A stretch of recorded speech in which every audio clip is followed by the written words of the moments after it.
Najprej hvala lepa, da ste nas povabili. Zelo cenimo, vaš klub tudi zelo spoštujemo. Jaz mislim, da je ena taka velika dodana vrednost v Sloveniji, da se sliši glas razuma in da je na nek način to organizirano, da se dela tudi učinkovito. Tako da vsaj z naše strani velika zahvala za vse vaše preteklo delo, da se je uspešna v prihodnost usmerjena Slovenija tudi bolj slišala. Kar se tiče moje današnje ekipe, jaz bom tam začel na ženski strani, se ne zameraš, ne? Ne. Čeprav imamo pravo, da je enega izmed najlepših ministrov, ampak vsem bo prebolno. Na provokacije ne odgovarjam. Če grem najprej na Natašo Hodelja, je predsednica našega gospodarskega kluba, tudi podjetnica sama, ki se ukvarja s kadri.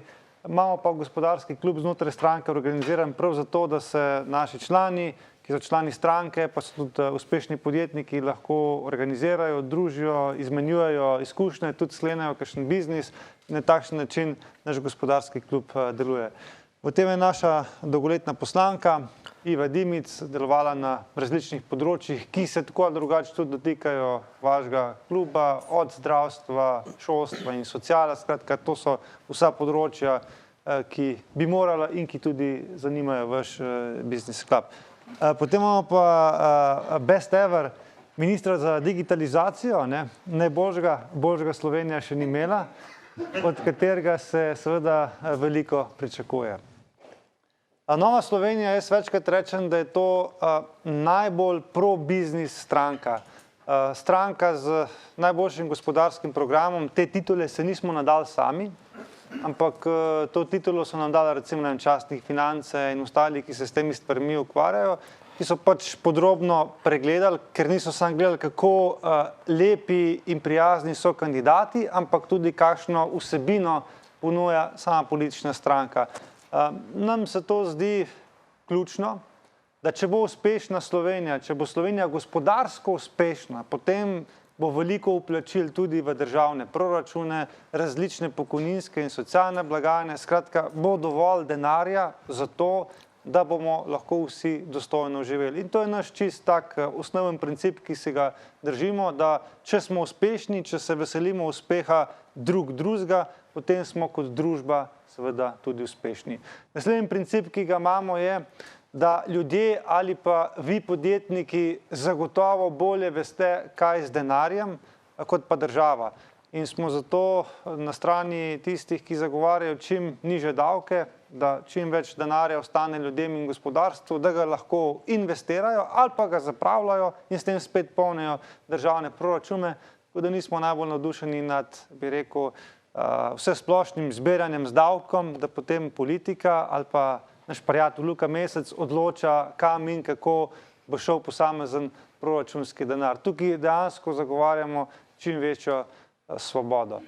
Evo, toliko bi bilo na kratko, da nam jaz preveč vas zdolgočasil osnoven opis stranke Nove Slovenije, drugače pa se veste, na tem političnem prostoru smo že zelo dolgo časa, imamo zelo dolgo tradicijo in to je še ena močna stvar, ker se mi zdi, da če imate neko utrjeno, tradicionalno stranko, potem veste, kaj od nje lahko pričakujete, ker ima nek track record, ker lahko preveriš, kako so v preteklosti že delali, kakšne imajo rezultate. In še ena ključna stvar je, mi se med seboj poznamo. Mi smo dolga leta skupaj. Nam se ne more zgoditi, kot kakšni drugi novo ustanovljeni stranki, ki se danes pojavi, se zberajo kandidati iz vseh vetrov skupaj, potem imate pa zelo raznolike, zelo konfliktne poslanske skupine. In tudi zato smo mi pri našem delu učinkoviti, ker smo že dolga leta skupaj in smo medsebojni prijatelji. In tudi tokrat, tudi v tej vladi se je pokazano, ker nas je marsikdo podcenjeval, pa rekel, pa kaj bo v tej mladi fajtnik, kako nas zdaj že zafrkavajo, da smo belosračniki, nekaj takšnega. Kaj bo v tej mladi fajtnik sploh naredila, ne? Ampak mislim, da smo prav dokazali, da v tem timskem duhu se skriva to, da smo dosegli dobre rezultate, da smo bili med seboj povezani, da smo bili prijatelji, da smo drugemu, ko je bilo potrebno, krili hrbet, predvsem pa, da smo na višku svojih moči in da si želimo dokazati, da želimo za to Slovenijo nekaj narediti, ker vemo, da če bi zaglavali, potem bojo posledice dolgotrajne. Evo. Hvala, minister Tonin in predsednik stranke za tak lep uvod. Glede na to, da smo mi sami podjetniki in vemo, da je čas zlato, vaš čas pa še najbrž zdaj diamant v tem predvolilnem času, ko imate veliko obveznosti, predlagam, da gremo konkretno. Tukaj je kar nekaj naših članov in člani imate zdaj na razpolago čas za konkretna vprašanja, pojasnila, predloge in moštvo predsednika Tonina vam bo z veseljem odgovarjalo ali pa tudi sprejemalo kakšne pričanje. Dobar dan, Grega Bizjak.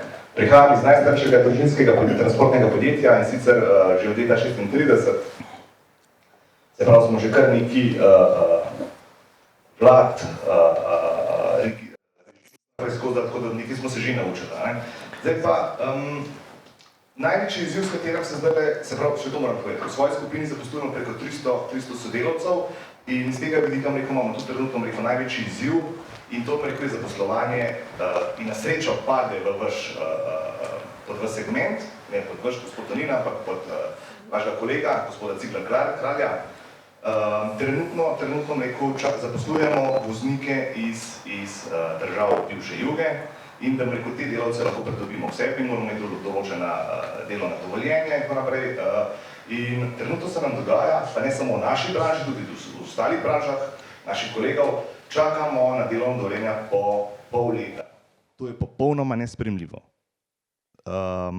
Prosim, povejte mi, ker to je konec koncev tudi zapisano v točki 2/2 v vašega programa, da boste omogočili, bom rekel, lažje zaposlovanje, lažji prehod delovne sile in tako naprej. Kako dejansko to mislite narediti? Hvala. A ste vi slučajno sin od tistega Bizjaka iz Gorenjske? Jaz sem od starega Bizjaka, ta starejši. Okay. A je to tisti, ki je rekel, da ima prav poseben tak starodoben kamion, kar v svoji pisarni? In je rekel, da se je v njem rodil in da hoče, da ga v njem tudi na Brito vpeljajo. Vse drži, ampak preden mi govorite, bi vas pa rad še pohvalil, ker dejansko v mojih očeh je NSi edina stranka, ki si vzela čas, gospod Vrtovec, in je prišel k nam na sestanek na Jesenice, nas obiskal, se pogovoril in tako naprej, tako da tle pa kapa vam dol. Hvala lepa. Sem vas malo izval, da smo tudi kaj lepega slišali. Hvala lepa. Prva stvar, kar ste tudi sam povedal, mi smo vsi odprti kot ekipa in praktično vsakdo ima dostop do njega in tudi jaz vse naše ministre spodbujam, da če je problem, potem ga naj rešujejo takoj, ne grejo do ljudi, ne grejo do nekih ekip, skupnosti, ki imajo problem, ker ko se enkrat problem razplamti, ko postane velik, ga je težko gasiti in zaradi tega je najbolj gasiti se ga takoj na začetku. In minister Vrtovec se je s prevozniki zelo veliko ukvarjal in rekel, da to so zelo taka posebna skupina, hkrati zelo odločni, zelo vedo, kaj hočejo, tudi lahko, če hočejo, državo ustavijo, jo zablokirajo. To je velika nevarnost za politiko, ampak mislim, da je bil v tej komunikaciji zelo uspešen.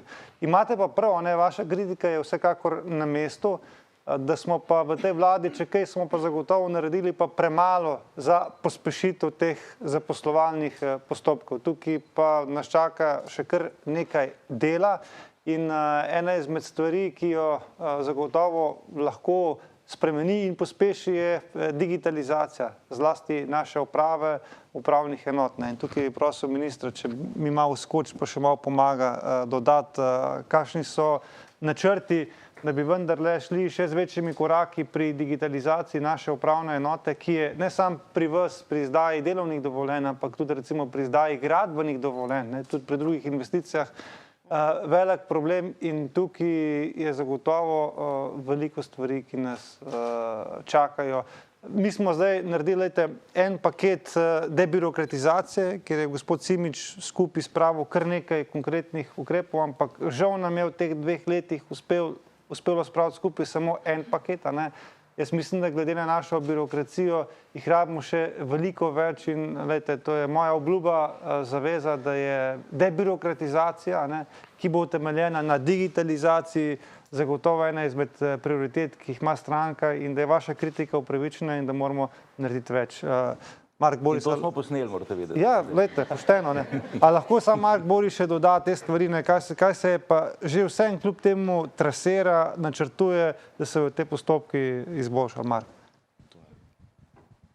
Zdaj, jaz sem relativno nov v politiki in se rad hvalim, da sem tukaj na začasnem delu. No, bom pa povedal, da pa je ena stvar fenomen v državni upravi, da recimo upravne enote imajo čedalje več zaposlenih in približno sorazmerno s tem narašča tudi dolžina čakalnih dob. Ne? In to je nekaj, kar je možno samo v državni upravi. Da se lahko da se lahko stvari, bom rekel, do konca komplicirajo in jaz se strinjam z Matejem, da je digitalizacija tukaj izjemnega pomena. Sam bi si tudi upal trditi, da je treba reorganizirati sistem upravnih enot. Vidimo, da se številna dovoljenja vsaj na določenih velikih upravnih enotah ne izdajo dovolj hitro in da potem pač iščemo kakšne manjše upravne enote, da nam priskočijo na pomoč in tako naprej. Ne. Zdaj, ko govorimo o digitalizaciji, smo mi uvedli že kar nekaj rešitev. Eno je virtualno okence upravnih enot, ki vam omogoča, da prek Microsoft Teamsov rešujete celo kopico upravnih zadev. To ne bo rešil problema, ki ga imate vi, ne? Ker na koncu koncev pač moramo ne samo digitalizirati, ampak tudi optimizirati delovanje upravnih enot. Zdaj, sam nisem strokovnjak za upravne enote, ampak definitivno je to pomemben problem. Bi pa tako rekel, ne? Glejte, dejstvo je, da trenutno vsi rabijo delavce. Ne gre samo za voznike kamionov, gre tudi za medicinske sestre, gre tudi za oskrbovalno osebje v domovih za starejše, gre tudi za IT-ovce in tako naprej. Ne. In jaz bi rekel, da se moramo tega lotiti na dva načina. Na en stran moramo probati čim več tega človeškega potenciala zadržati v Sloveniji. Ne. In na tem področju smo mi naredili pomembne premike. Tudi z dohodninsko razbremenitvijo. Ja, niso bili dovolj korajžni, boste rekli, ampak so bili najboljši možni v tistem hipu. Ja, ni bila sprejeta razvojna kapica, ampak bo sprejeta, če bomo mi še naprej v vladi, ker bo to naš pogoj za sodelovanje v vladi. Tako da po en strani se mi zdi, da moramo narediti več, da ohranimo naše ljudi tukaj, po drugi strani pa ja, tam, kjer pa res manjka kadrov, še posebej pri deficitarnih poklicih, stvari maksimalno poenostaviti.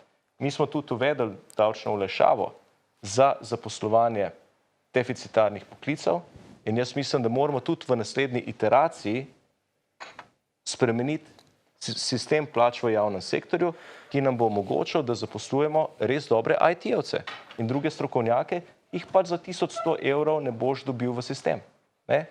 In od vrhunskih IT-ovcev pa lahko pričakuješ vrhunske rešitve, od ostalih pa ne. In če bomo mi hoteli imeti vrhunsko digitalizirano javno upravo, potem bomo mogli znati vrhunske strokovnjake tudi dostojno plačati znotraj državne uprave.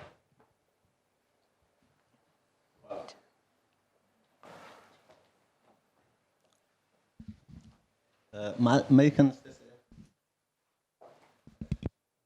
ste se dotaknili nagrajevanja ali... Se lahko sam, da se predstavite še? Drago Martinjak. Jaz vas poznam, večinoma bolj kot mislite, ker imamo neke določene skupne prijatelje.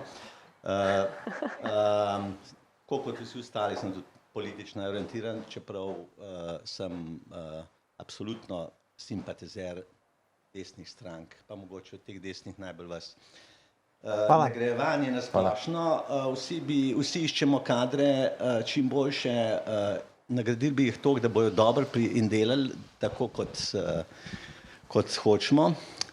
Vendar kompleten nagrajevalni sistem je relativno podrt. A ste na tem kaj delali? Razni dodatki, ne? Nič ne govorimo o tistih, ki preveč zaslužijo in zelo malo delajo. Ne? To v vseh sektorjih, posebno v javni upravi, ne? Odsekap ljudi, ki so stari pač 25 let in zaslužijo relativno malo, ne? Pa se s tem pač hvalijo, ne? Nekateri stari 50, 60, ki pa delajo manj, povprečju ne vsi, ne? Pa zaslužijo še enkrat toliko ali več. Večina zaradi velikih dodatkov. Dodatkov, kateri so velikrat pridobljeni s starostjo, simpatijo do šefov, ne? pa ne govorimo o prevozu na delo, ki je tudi problematičen, ne? In ostali dodatki, ampak predvsem na minulo delo, poglejmo šolstvo, šolstva tako rekoč noben, zelo malo poznate učiteljev, kateri so zapustili šolski sistem in šli delati v gospodarstvo, ne? In tako naprej, da ne bom predolg, ne? Zelo težko primerjati eno medicinsko sestro z delom, ki malo težje, še malo kakšnih težjih oddelkih dela, z približno enako izobrazbo potrebnim delom v, recimo, šolstvu, ne. Nagrajene sta pa velika celo kontra, ne. V tem smislu, a tle mislite, kaj sistemsko stvari spremeniti, ne? Seveda mislimo in se mi zdi, da je to strateško pomembno vprašanje za prihodnost Slovenije in se tudi navezuje na tisto, kar je gospod Bizjak spraševal, ne, kakšno imamo mi administracijo. Ker na koncu, da se vladne odločitve spravijo v življenje, ti rabaš učinkovito administracijo in pri administraciji je tudi pomembno, kako jih nagrajuješ. Zdaj imam pa par stvari povem, ne.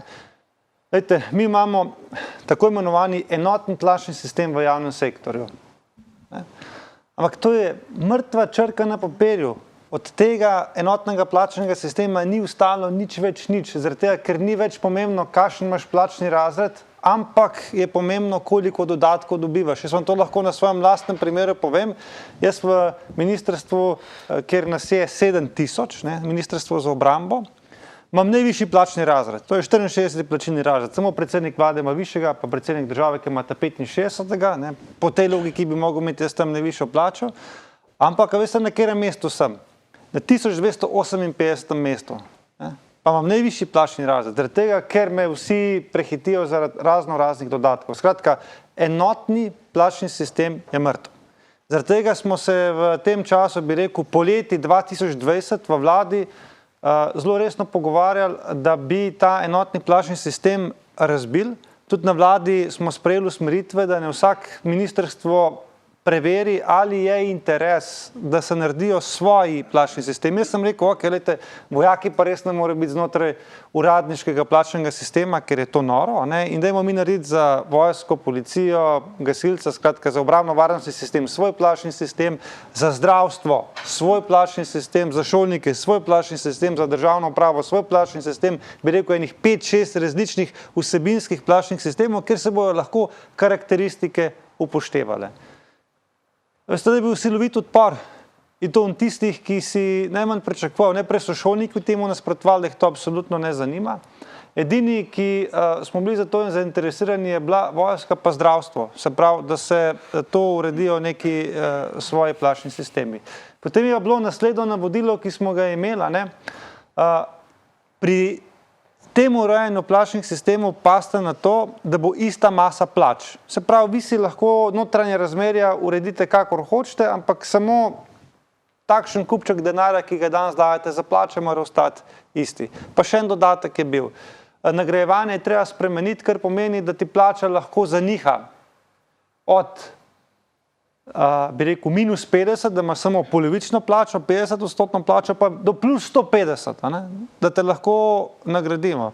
Spet so se sindikati silovito postavili po koncu, zato pa absolutno ne, da se lahko pogovarjamo samo, da gremo od 100 na 150, ne moramo pa iti v minus. Ne? In kaj se nam zdaj v javnem sektorju dogaja, spet konkretno vam povem iz izkušenj iz mojega sistema, imate določene uslužbence, ki jim ne moreš nič, ne delajo, nam rekel nič, zelo malo ali pa so neučinkoviti, kar naenkrat se zgodi, da jim zaposleni ne nalagajo več dela, karkoli jim naložijo, je slabo narejeno. In drugi, ki pa delajo in so pridni, so pa vedno bolj obremenjeni, ker se tistim nalaga delo.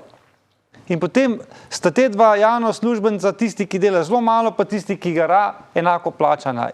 Izjemno, bi rekel, nespodbudno okolje.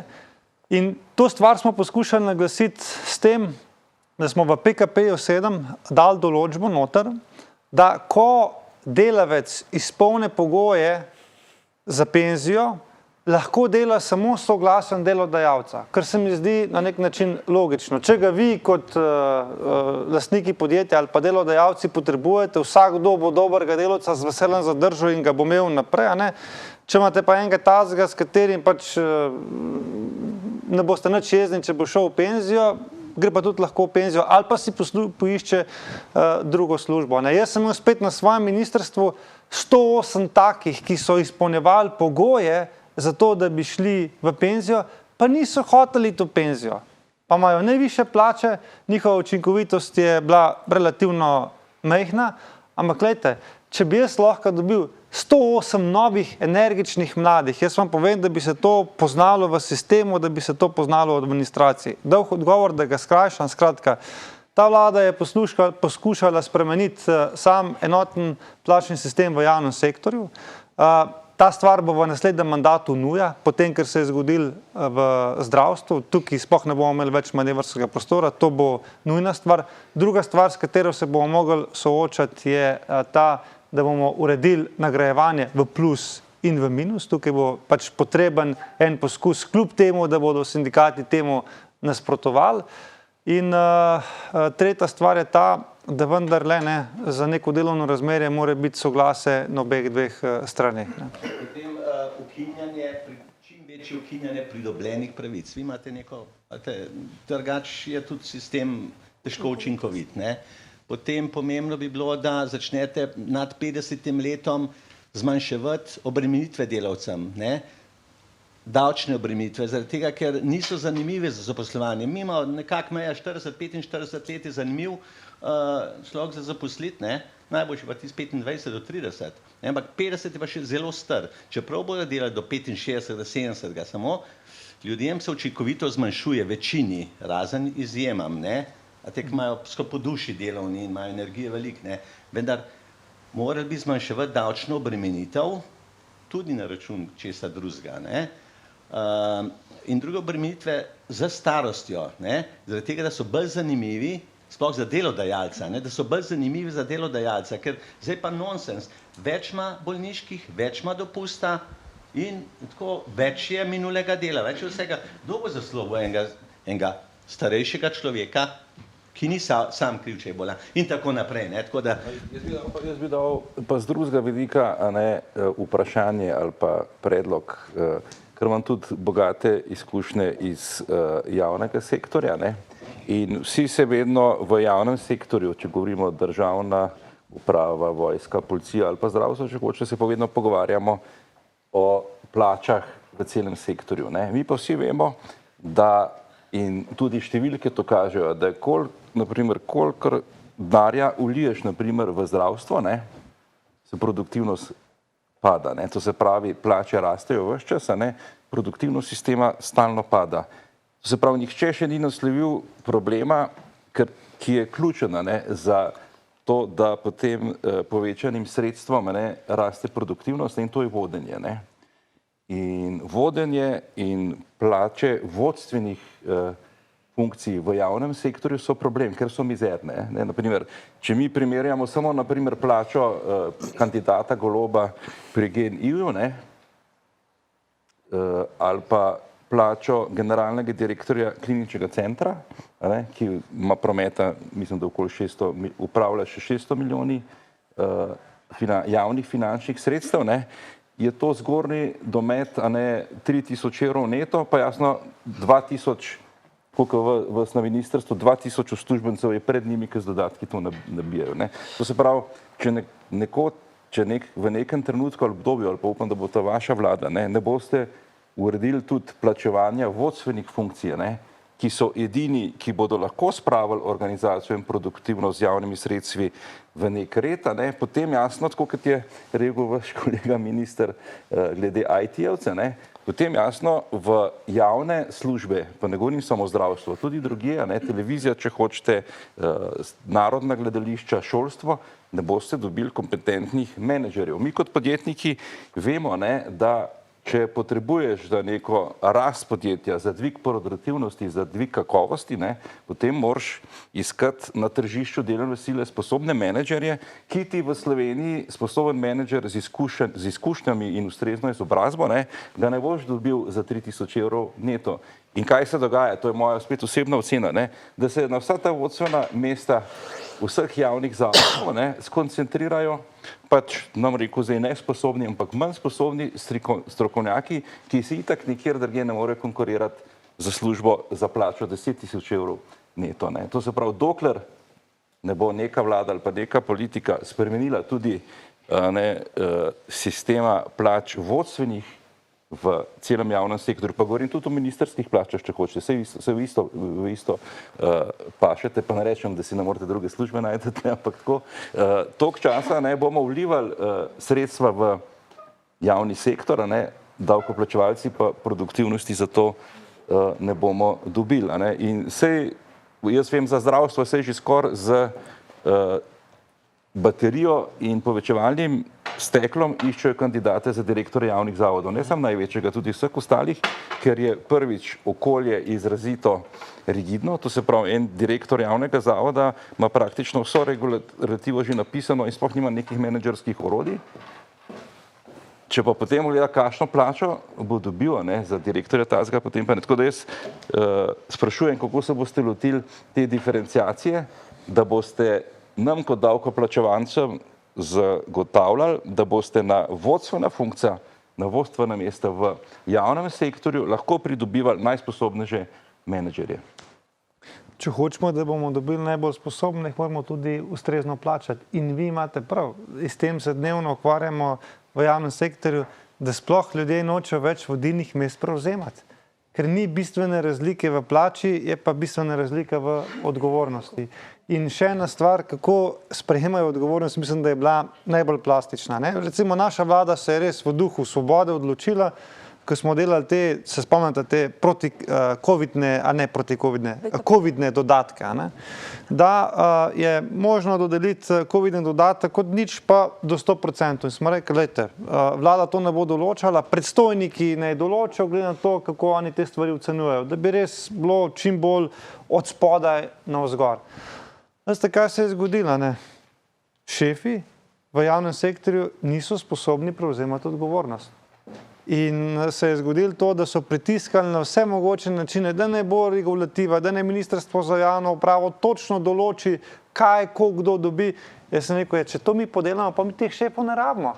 Če je šef samo kretničar, ki sam pove, v skladu s tem paragrafom je to, skratka, odgovornost potrebno povečati in tudi povečati nagrajevanje v samem javnem sektorju. In tukaj vas jaz iskreno prosim, jaz vidim vaš klub kot sogovornika in v tej politiki je pač zelo velikokrat tako, da če greš s kakšnim ukrepom, te začnejo tolči z različnih stvari in če takrat ostaneš sam, potem ta ukrep ni realiziran.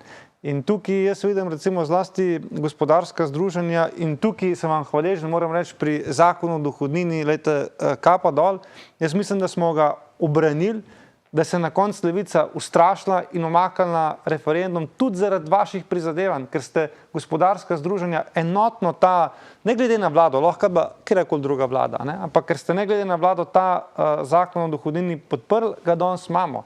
In isto se bo zgodilo lahko v naslednjem mandatu, ko bomo prišli do točke, ki je potrebno urediti nagrajevanje v javnem sektorju, sem rekel, od -50 do +50, ki bo potrebno povečati plače tudi tunim vodilnim kadrom, zaradi tega, da kot ste vi rekel, bomo dobili ljudi, ki se upajo sprejemati odgovornost in ki so sposobni, da bomo imeli takrat v tistem trenutku vašo podporo, da boste rekli, ja, to rabimo, to je potrebno za to, da bo Slovenija naredila en korak naprej, ker mi rabimo sposobno administracijo, da bomo stvari premikali naprej.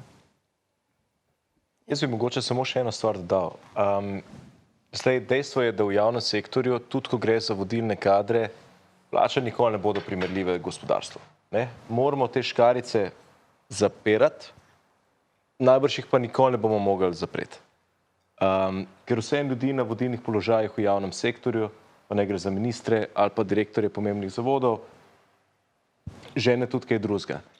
Ampak ključno je po mojem to, da se tudi sami aktivno vključujete in prevzemate določene odgovornosti na tak ali pa drugačen način.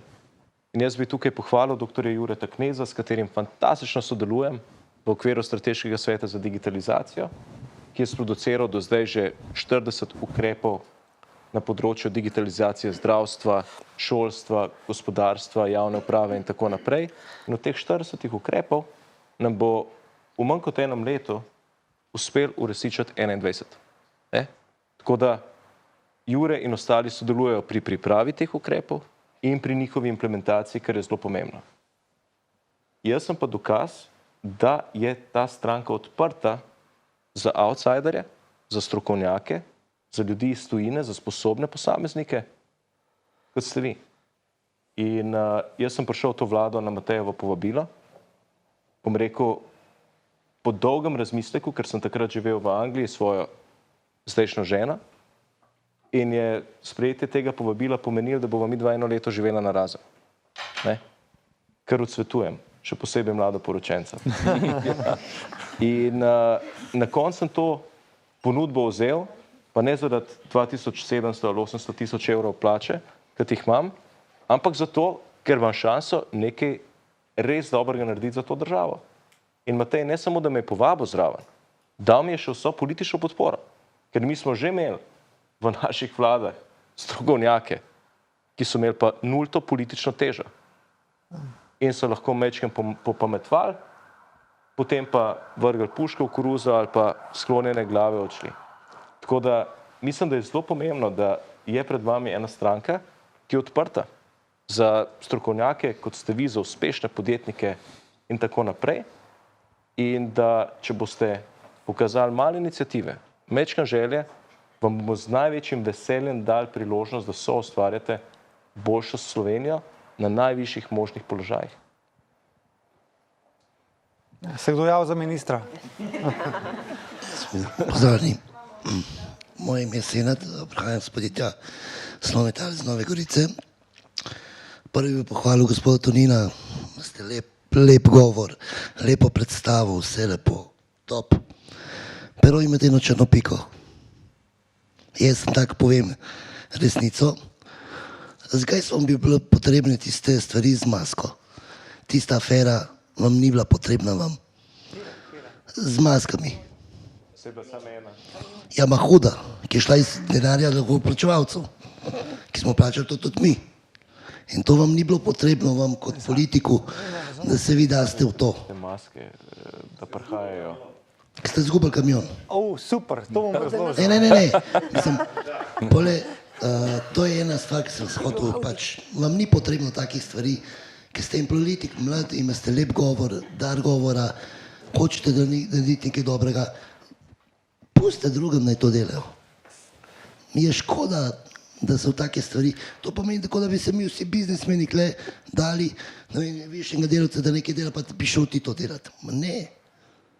To mora nekdo drug delati za vas. In kontrolirano, normalno. In druga stvar, ki sem se hotel vprašati, prej smo govorili o birokratizaciji, o postopkih in tega. Javna uprava v Sloveniji je prevelika. Slovenija je mičkena država. Slovenija je država 2 milijona ljudi, ki če bi vzel en dober tim 10 menedžerjev, jo skockajo v parih minutah. Če bi hoteli. Problem je, ker Slovenija se deli levo, desno, gor, dol. In to v Sloveniji, dokler ne bo te enotnosti in enotnega cilja za boljšo Slovenijo, da se dela na enotnem cilju, ker če bomo gospodarstvo močno, bo javna uprava močna, bojo bolnice močne. Jaz sem danes vstal ob 3 zjutraj, sem prišel z Istanbula. Ma veste, kako se tam gradi? Kaj dela človek?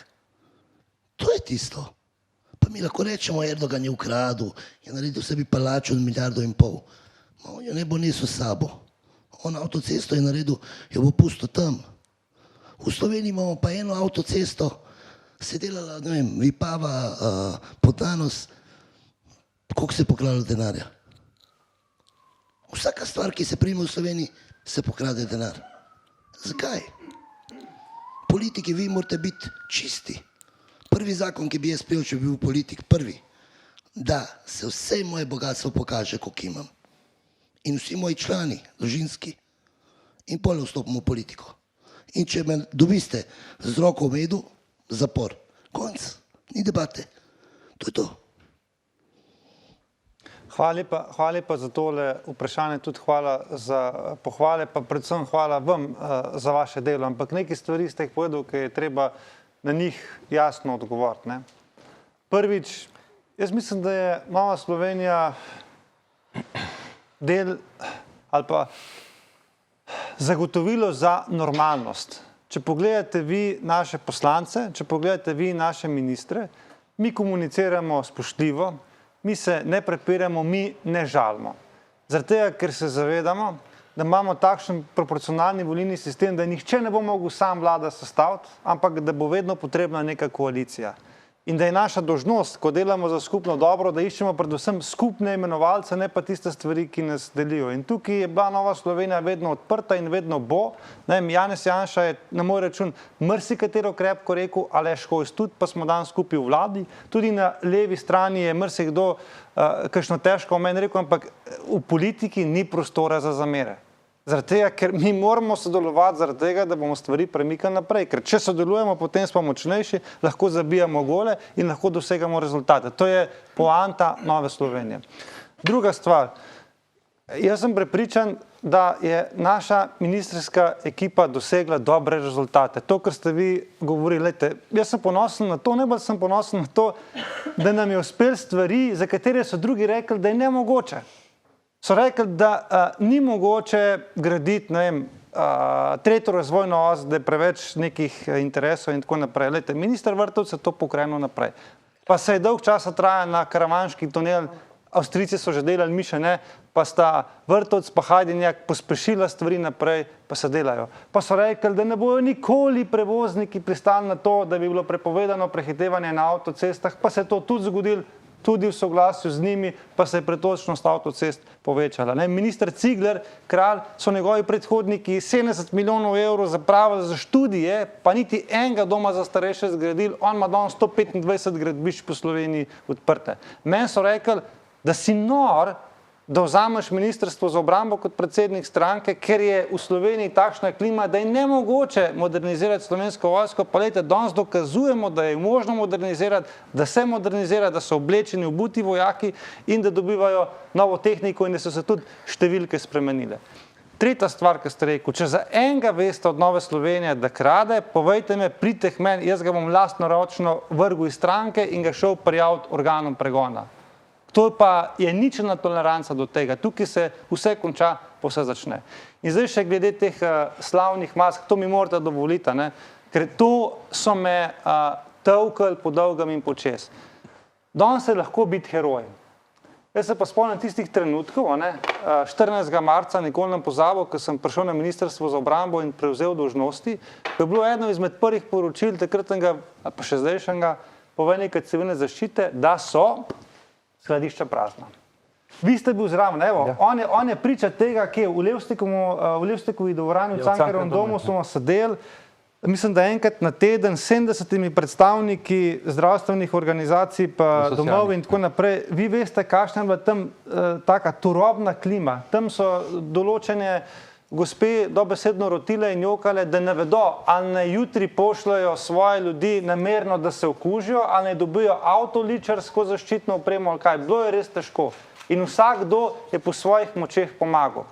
V zvezi s tem kamionom, ki se mi ga očita in se ustvarja vtis in to opozicija zelo potencira, da sem jaz toliko nesposoben, da sem ta kamion izgubil. A veste, kaj se je zgodilo? Zdaj pa to morate poslušati. Država je dobila Labeno, ki se ukvarja z dobavo zaščitne opreme, da dobav 3 milijone mask. Labena je pa dobila za podizvajalca enega bosanskega podjetnika Žilo. In ta bosanski podjetnik je po domače povedan, nam uporabil grobega izjaza, ampak je prevaril Labeno in je obljubilo, da bo dostavil maske. Labena mu je dala celo avans in teh mask ni nikoli dostavil. In je ves čas po telefonu zavajal, kamion prihaja, kamion prihaja, kamion prihaja. In ko sem šel jaz iz Cankarjevega doma na Pop TV v oddajo, da bi razbremenil malo ta pritisk, ki je bil v javnosti, da maske bojo, sem rekel, da je sicer kamion prihaja, da smo pa žal zgubili stik z njim. Zdaj, pod črto, samo to, da vam povem, torej ta kamion ni obstajal, zaradi tega, ker je šlo za prevaro. Druga stvar, lejte, država, samo to moram dokončati, mi dovolite, država ni bila oškodovana niti centa, Se pravi, nismo državo škodovali niti centa zaradi tega in ta gospod Đila iz Bosne je v sodnem postopku. Jaz osebno sem šel na sodišče in pričal proti njemu in se bo danes usedel. Tako da jaz upam, da smo to zgodbo o tem tovornjaku, ki se me je nabil na glavo, pa me je ves čas, se me je s tem, tako bi rekel, poskušali onemogočati ali pa diskreditirati, da je situacija jasna. Država ni bila oškodovana in ta tip bo odsedel. Poglejte samo številke. Hrvaška, koliko je plačala opremo, in pogledajte, koliko je plačala Slovenija. Preplačala. 28. marca, 14. marca ste vi šli v skladišče, gledali prazne skladišča. 28. marca milijon mask, prvi kupec je bil kle, smo mi prepeljali v Slovenijo, certificirane, preko vsega smo dobili prve maske v Sloveniji. In jih nismo prodali v Slovenijo nobenemu zavodu, smo prodali jih firmam, kot so, ne vem, v Italiji in drugam. To vam jaz hočem povedati. Morate prepustiti pravim ljudem, ki poznajo posel. In to je problem pri vas v državi. Pri vas v državi se vsak hoče... Ne pri vas, pri nas v državi. Pri nas v državi, vse ja. Vsak se hoče nekaj ukoristiti. Ma če nisi strokovnjak, ne more vsak dati čotovcu zraven. Ne gre. Treba kaj delati pošteno in zaslužiti. No, lejte, sam to bi reči čisto moj namen. Ne vam, jaz to ne pravim za vas. Moj namen ali pa naš namen ni bil, da bi se karkoli ukoristili. Edini namen je bil pomagati ljudem, pomagati državi. Mi je pa ena stvar zelo težko in hudo in imam še danes slabo vest in kadarkoli ga srečam, mi je neprijetno. Ne?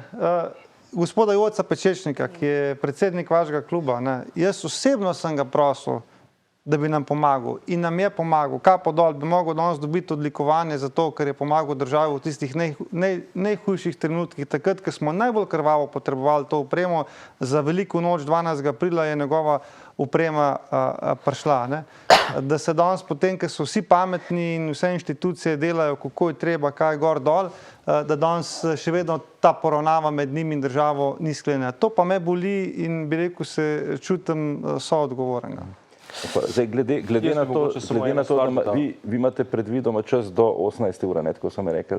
Dokler bo potrebno. Ja, bo potrebno, ampak tako, da mogoče malo ukvirno vse posledu besedo, ne, razpravo, kaj nas je iz izkušenj na prejšnjih teh srečanjih v okviru volilnega maratona člane zanima, kot se že sam omenil, ta dohodninska olajšava, seveda to je bil prvi in dolgoletni cilj Kluba slovenskih podjetnikov in smo bili zelo zadovoljni, da je bil projekt uspešen.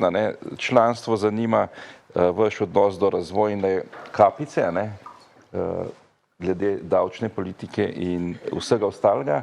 In pa seveda delno ste na to že odgovoril, problem te hude polarizacije, ne samo slovenske politike in naroda, kako si predstavljate, in sej vam to že veliki respekt, kako si predstavljate, da bi to hudo polarizacijo na ene in na druge, ne samo politike, ampak tudi v državi rešili, in imate kakršnekoli zadržke, da s kom ne bi sodeloval ali da bi bil s kom sovražen in vse take stvari, da bi potem to nekako zaključili, da ne bi preveč časa porabili za preveč partikularne. Zdaj imate pa vi, a ne, beseda. Ja. Kakšno je vaše mnenje na, mislim, problem je nasplošno, ker je težko doseči večino v parlamentu. Prevelika razdrobljenost strank. Kakšen je vaš odnos na to, da povečamo prah vhoda v parlament? Ker mislim, da bi s tem veliko dosegali. Je mogoče malo prvi problem, ki ste na limitu, bi bilo zelo velika škoda. Jaz upam, da boste bistveno povečali procent. Ampak, da morate prositi mesta, recimo, prijatelja vašega, našega, da vam pomaga, da imate 50%, ste si zavezali štrik za vrat, recimo, ali pa nekoga drugega, ki vam v večini primerov ne paše v vaših idejah. Mislim, da je to en ključnih zadev, če bomo hoteli malo bolj pretočno politiko narediti. Če hočemo vsaj 3/4 tega narediti, o čemer se danes govorimo. Jaz osebno imam o politike relativno slabo mnenje, ne o tej, ki zdaj vlada, ker premalo časa vlade. To splošno moram reči, da je vpliv politike in politikov bil bistveno prevelik. Mi smo poslo izgubili ogromno, Tudi enkrat nismo pristali na kakršne provizije, pa velike so le ponudene, pa pod poznanih in nepoznanih niti pol procenta, nikoli. Pa bi lahko dobili ogromno poslov. Prvič, niso vsi politiki isti. Če je en kriminalc v vaši vasi, je nepošteno, da se celotno vas zmerja, da so cela vas kriminalci. Od levih večina, se njim, kaj so oni vladali. Jaz bi rekel, sodite nas po naših dejanjih. Druga stvar, politični rezultat ali pa sestava parlamenta je ključna, od tega je odvisna prihodnost Slovenije in tukaj se z vami strinjam, da bi malo prečistili ta slovenski politični prostor, ki je preveč razdrobljen, če bi ta prag dvignili. Mi podpiramo dvig tega praga, ker zdaj so stranke v vladi, ki imajo najmanj poslancev, najmočnejše. Danes je stranka s 5-6 poslanci v vladi močnejša kot pa stranka s 26 ali pa 30, ker je stranka s 30 poslanci odvisna od teh majhnih strank. In zato jaz že ves čas poudarjam, da zakaj se pa sploh Slovenija ukvarja, kdo bo zmagal te volitve. To je irelevantno. Bi rekel, potem, ker se danes ankete kažejo, je prvo, drugo mesto že oddano, ampak ključno za prihodnost Slovenije pa bo, kdo bo 3., 4., 5., 6., ker te bodo določali barvo koalicije in te bodo določali, v katero smer bo šla Slovenija. V zvezi z davčno politiko, ki ste jo vi omenili, je bil problem, da smo bili enostavno za 3-4 glasove prekratki. Ne pozabiti, da je ta vlada dala noter v zakon že v debirokratizaciji je bil razvojna kapica in da takratni naši sodelavci ali pa bi rekel izven koalicijski partnerji v Desusu niso uspeli zagotoviti ali pa niso hoteli zagotoviti glasove za to razvojno kapico. Jaz sem bil takrat na nekem srečanju MČM-a, jaz se spomnim, kako je to završalo, ker sem to tam napovedal na tistem srečanju, da pač bo šla razvojna kapica iz tega zakona ven, ker ni zadostne politične podpore in je škoda, da bi celoten zakon o debirokratizaciji padel, ker je veliko dobrih stvari noter in da smo se politično odločili, da bomo za pač to razvojno kapico dali ven, da bojo ostale stvari sprejete. Bili smo žal prekratki, ker se tiče glasov. Drugače pa stališče Nove Slovenije je, da dajmo postaviti razvojno kapico na 4600 €. To je naše stališče in mi bomo tudi poskušali v naslednjem mandatu še enkrat zagotoviti ustrezno podporo, da to dosežemo. Je pa še ena stvar, ki jo ne smemo pozabiti, in to je tudi spodbuda za vse volivce. Veste, mi bomo mogli imeti težko bitko, da bomo ta zakon o dohodnini, ki je zdaj sprejet, obranili. Ker jaz sem bil že na 2 soočenjih, kjer je 5 strank, bi rekel, celotna koalicija KUL plus svobodnjaki so napovedali, da bodo šli v spremembo tega zakona o dohodnini, ki je bil sprejet. Tako da tukaj nas bo v naslednjem mandatu čakala še kar pomembna bitka, da bomo te stvari zavarovali in da bomo ta zakon o dohodnini, ki je bil sprejet, tudi ohranili. No, če smem se malo navezati na zadnje srečanje, ko je bil tukaj gospod Golob. Takrat je eden od članov naših izjavil, to sem si zelo dobro zapomnil, da v preteklosti smo imeli demokratične, ampak neučinkovite vlade, da trenutno imamo pa učinkovito, ampak ne vedno demokratično vlado. In ko se podjetniki med sabo pogovarjamo, kako voliti, pač še enkrat ne poudarim, vsi člani kluba ne smejo biti člani političnih strank in imamo znotraj članov tako levo kot desno usmerjene. In mogoče jaz kot malo mlajša generacija, ko se tudi pogovarjam z mladimi in ko povem, da je pač dejstvo, da je program vaše stranke z gospodarskega vidika najboljši, se vedno znova pojavljajo očitki, ja, njih pa ne želim voliti, zato ker sodelujejo oziroma ker podpirajo, ker se ne postavijo v bran nekim situacijam sovražnega govora, ogrožanju demokracije in tako naprej. In jaz mislim, da tukaj bi bilo fajn, da poveste, kakšno je vaše stališče, kako se odzovete na te očitke, recimo temu. Tako da ja, izvolite. Jaz sem prepričan, da je ta vlada izjemno učinkovita. da je spravila skupaj 10 protikoronskih paketov, ne bi uspelo marsikateri vladi. Vem, kako smo jih pripravljali, niso bili idealni, kdor dela tudi greši, tukaj lahko jasno povem, ampak sem pa prepričan, da če celostno pogledate, smo imeli izjemno učinkovito vlado in na to sem ponosen.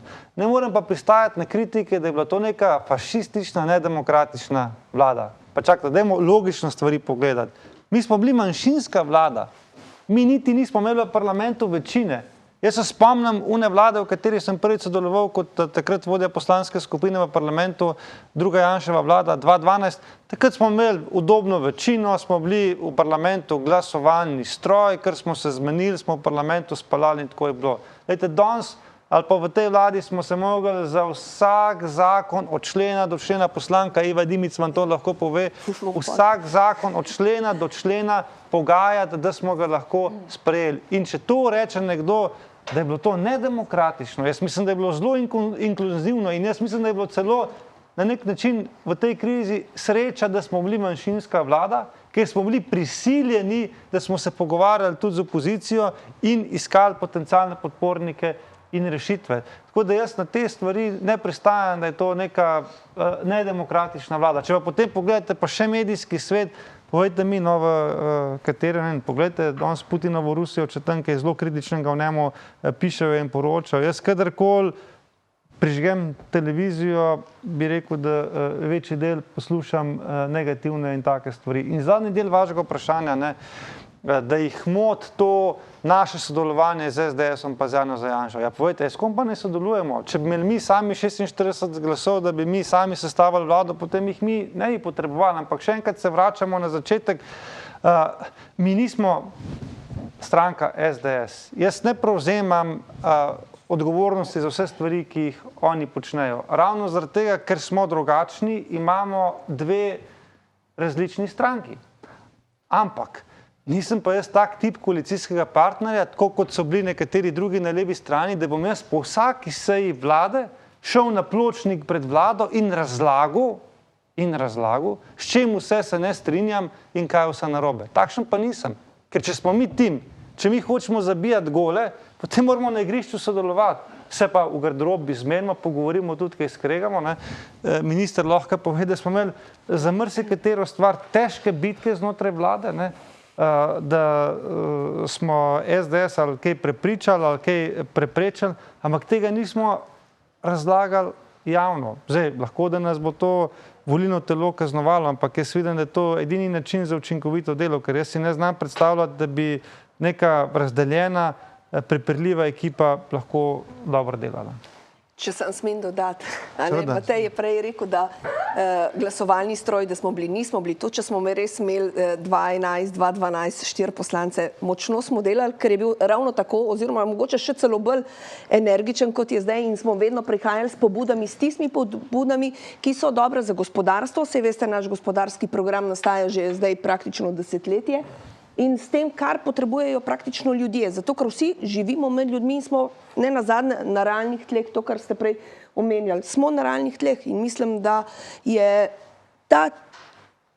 tak način pravilen, no? Da si pač nisi glasovalni stroj, ampak da si proaktiven, da delaš in en kup enih zakonov imamo v Novi Sloveniji, ki praktično že čakajo na novo vlado, da se zadeve uredijo. Tako na trgu dela, tako povsodno, res. Tako da noben glasovalni stroj. A lahko jaz mogoče samo eno stvar dodam. Zdaj, vse, kar je Matej povedal, je res. Mi imamo na vladi velikokrat zelo burne razprave, glede zelo pomembnih tem. Ampak igramo kot en tim in mislim, da je to zelo pomembno. Je pa tudi pomembno to, da kar je ta vlada naredila v dobrih 2 letih, dober dan, gospod predsednik, ni samo dohodninska razbremenitev. Je tudi cel kup drugih ukrepov, ki ustvarjajo boljše podjetniško in nasploh gospodarsko okolje. Pa ne gre za 40% davčno olajšavo za vlaganje v zeleni in pa digitalni prehod, ne gre za 35% nižjo obdavčitev na opcijsko nagrajevanje zaposlenih in tako naprej in tako naprej. Teh ukrepov je bilo sprejetih ogromno v rekordno kratkem času s koalicijo, ki šteje, recite in pišite, 38 poslancev državnega zbora. In noben od teh ukrepov ni bil sprejet z enim glasom z druge strani. KUL ne samo, da ni prispeval enega glasu kateremu koli od teh ukrepov ali pa kateremu koli od 10 protikriznih zakonov, vedno je glasoval proti. Ne? Tega se moramo zavedati. Jaz preden sem vstopil v politiko, sem verjel na besedo. Ne? Danes pogledam glasovalne listke. Kakšni so rezultati glasovanja in noben še enkrat od teh ukrepov ni bil sprejet z enim glasom z druge strani. In vi jih prosim vprašajte, ko boste imeli naslednje volilne maratone in piknike, zakaj ste takrat in takrat glasovali proti tem in tem ukrepom, ki so za to državo, ne samo za vas. Dobre. Pa ne bomo govorili samo o ukrepih, ker je to, bom rekel, nekaj taktično kratkoročnega. Mi se moramo pogovarjati o velikih ciljih in mi zagovarjamo to, da mora Slovenija do konca tega desetletja postati ena izmed 5 najuspešnejših in digitalno najnaprednejših evropskih držav. Pika. Ne? In to je, bom rekel, naša vodilna zvezda in temu so podvrženi te in številni drugi ukrepi, ki so v našem programu. Tako da bodite konkretni in sprašujte stvari na podlagi preteklih glasovanj. No, jaz vidim, da se nam je pridružil naš predsednik, gospod Pečečnik. Jaz mislim, da je prav, da pride zdaj gospod Pečečnik le zraven predsednika Nove Slovenije sedeti, jaz bom šel pa na njegov stol, ker to gre v anale. Dobro. Ja. Jem še pa klele med Jureta. Živijo.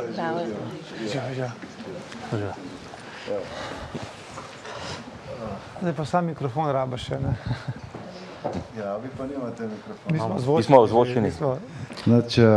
Jaz vas bom lepo pozdravil. V bistvu sem zelo vesel, da ste danes tukaj. Sami fletni fantje, pa gospe. V bistvu, jaz sem se moram malo prvo opravičiti, imel sem ene stvari, ki jih nisem mogel predstaviti, pa naj to ne pomeni nespoštovanje vaše stranke.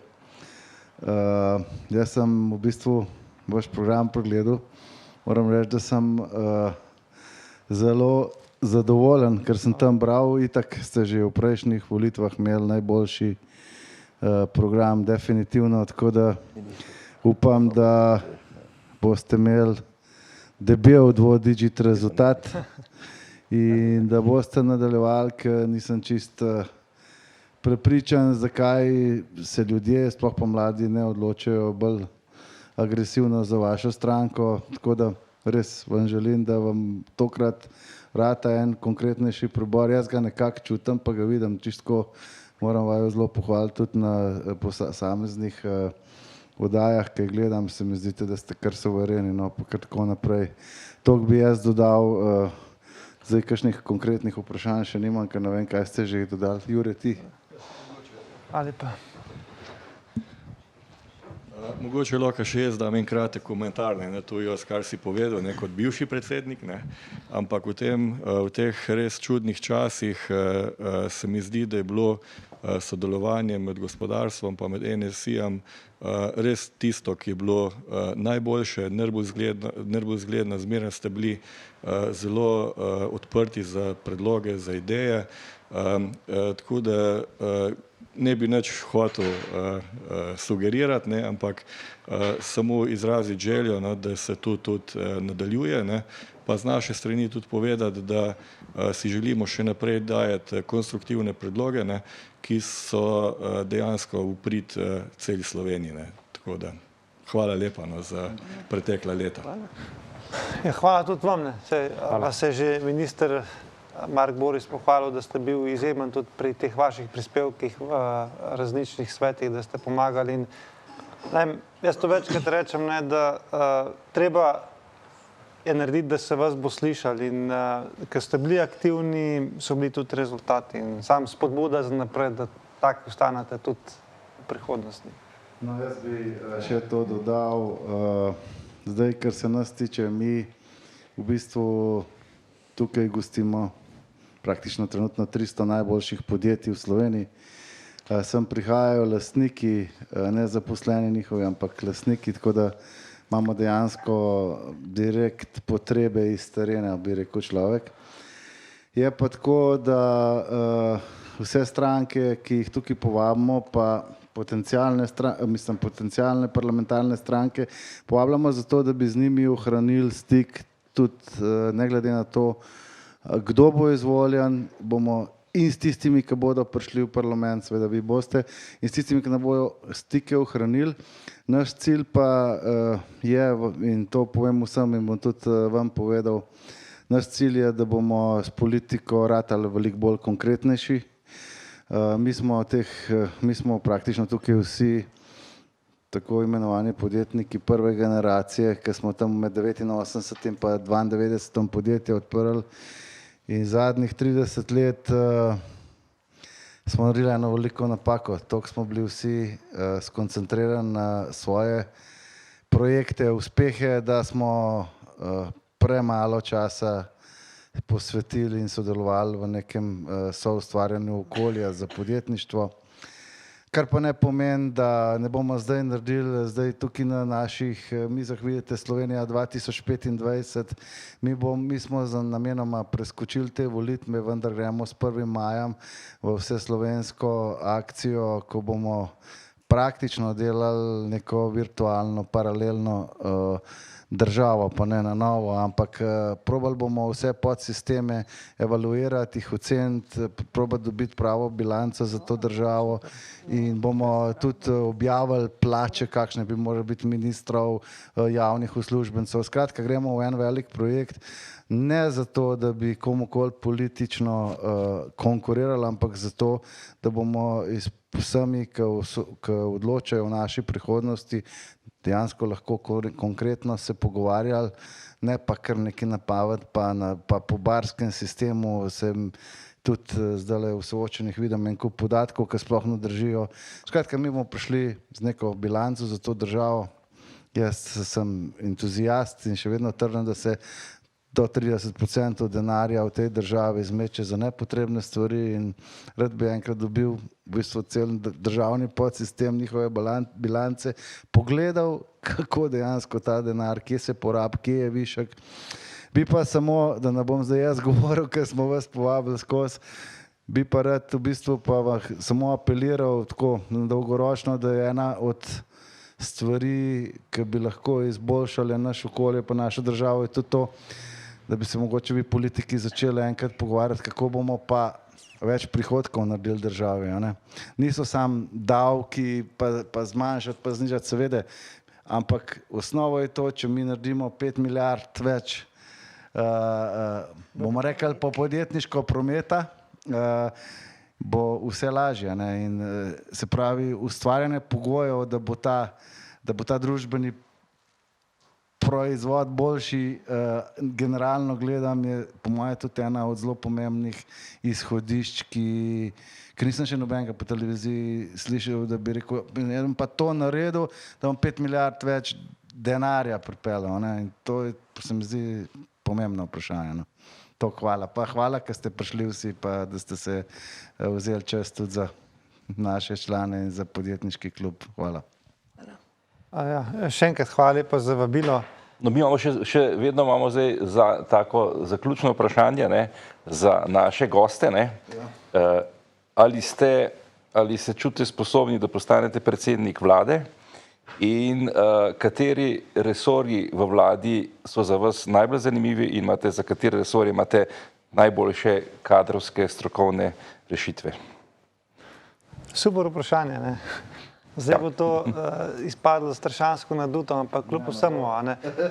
Jaz si želim biti predsednik vlade, ker se mi zdi, da če nekdo nima želje, potem tudi stvari ne bo dobro upravljal. Če se eno stvar želiš, potem obstaja tudi možnost, da jo boš dobro delal. Tako, ker sem si zdaj želel biti minister za obrambo in mi je stvar šla zaradi tega, ker sem jo srcem delal, si jaz želim, in to odkrito povem, si želim biti predsednik vlade. Kar se tiče Nove Slovenije, imamo pa tudi dobro ministrsko ekipo zdaj. Pa ena izmed prednosti, ki jo imamo kot tradicionalna stranka, da imamo kadre za vse resorje. Pa to ni floskula, ampak gledaj, če imaš 10 000 članov, potem zagotovo najdeš uspešne in kvalitetne ljudi za vse resorje, ki so na razpolago. In tako, kot je rekel Mark, ne samo to, da računamo na 10 000 članov. Nova Slovenija želi biti stranka, ki odpira vrata ne članom, ki želijo dobro delati za Slovenijo. To sem prej, se nisem hecal, če sem vprašal, kdo želi biti minister. Zaradi tega, ker zame ni bistveno, a Mark je ali pa ni član Nove Slovenije. Zame je bistveno samo, če verjame v vrednote in v naš program, ki jih mi delamo in da je sposoben, da svojo funkcijo dobro upravlja. Resorji, ki nas pa zanimajo, pa se veste, glede na naš program je zagotovo gospodarstvo, finance, zdravstvo, šolstvo, pa obramba. Teh 5 resorjev je za nas ključnih, ker bodo na nek način odločali o naši prihodnosti, ker v programskem, vsebinskem smislu je za nas ključno, tako kot je vaš predsednik rekel, da imamo še naprej dobro delujoče gospodarstvo. Mi ves čas trdimo, če se bo gospodarsko kolesje poganjalo, to pomeni vplačila v pokojninsko, zdravstveno, socialno blagajno in ja, strinjam se z vami, da je treba iskati načine, kako bomo naredili, da bo čim bolj in čim več podjetij uspešno delali in ne samo delali, da bo tudi dodana vrednost čim višja. Če bomo delali izdelke, tako kot vi, recimo, z visoko dodano vrednostjo, potem bodo višje plače in bodo še višja vplačila. Skratka, mi bomo skrbeli, da se bo to gospodarsko kolesje vrtelo. Druga stvar, ki jo želimo spremeniti, je ta, iz tega centralno-planskega zdravstvenega sistema preideti v vsem dostopno javno zdravstvo. Če vam da zdravniška zbornica, da ste vi usposobljeni za zdravnika, je res vsem, kje delate, ali v javnem, privatnem, ne vem kakšnem še zavodu in more denar, tistega, ki ga mi pri naši plači plačujemo za zdravstvo, slediti potem tam, kamor vi greste. In pa seveda, če kaj, potem je zdaj ta vojna v Ukrajini pokazala, da je varnost pa temelj vsega. Vse to, kar smo zdaj govorili, je na koncu vse nepomembno, če moraš v osnovi skrbeti za fizično varnost. In bi rekel, Nova Slovenija bo vsekakor garant, da se bo gospodarsko kolesje vrtelo, da bomo dobili vsem dostopno javno zdravstvo, pa da bo Slovenija še naprej ena izmed najbolj varnih držav na svetu. Hvala, potem bi se vam še enkrat zahvalili, se vam že predsednik, Mi smo zelo veseli, da smo vas imeli tukaj, kot je rekel predsednik, ne glede, a boste predsednik vlade ali ne, parlamentarna stranka boste, si želimo tudi naprej rednih stikov z vašo politično stranko. Dobrodošli. Hvala lepa.